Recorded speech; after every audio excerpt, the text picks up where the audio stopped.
So, ano pong balak niya sa hair niya? Maging mukhang healthy lang. Yan lang yung ma-achieve. Kailan po ba yung pinaka-last color niya? Last year. Yung last year po na yun, ano po yung pinagawa niyo? Yung 00. Tapos, So, ano siya? light. Parang ano yun eh, Parang- bleach siya pero cream type. Mm. After po nun, ano na pong chemical procedure ng naipagawa niyo? Color. Kasi nagpa-ano ko parang gray. Nagpa-gray. Okay. Ayun. Tapos wala na siyang Tapos sa color, ma'am, anong Sa anong gusto mo? color, medyo light brown. Light brown. Hindi Okay. sobrang dark, hindi sobrang, looks natural lang, pero light. Pero di ko masusure ma'am kung may papantay natin siya from roots to ends.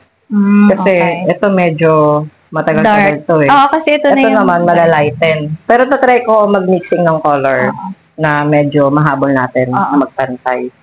Sa treatment, ma'am, bleach kasi siya eh. Ano? So, yung gusto mo kasi, parang, anong treatment ba yung nasa, Kasi meron sabi ako mo nakita kanina? sa page mo. Kasi sa Facebook lang ako nag-check. So, ano yun, 16? 16, ma'am. Yes, oo. Ayun ang may offer ko sana. Okay lang, basta gumanda siya. Sige kung ano So, yung... 16 natin and hair color. Okay.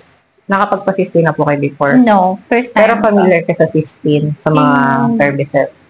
Hindi. First time ko lang din dun sa Ipapakilala ko lang sa ng konti.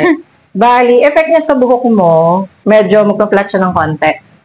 Parang Konti lang. Okay. Medyo may pagka-similarity sila ng ribbon. Pero si ribbon kasi 100% straight eh. Oo. Si 60 naman, Natural bagsak. natural lang siyang bagsak. Pero, ang kinaganda niya, mabubuhay niya tong buhok mong to. Okay. Mababago niya yung texture mo sa loob ng mga 2 hanggang 3 buwan. Okay. Hindi na ganito. Okay. Yan. Okay So, lang. color and 16. Mm-mm.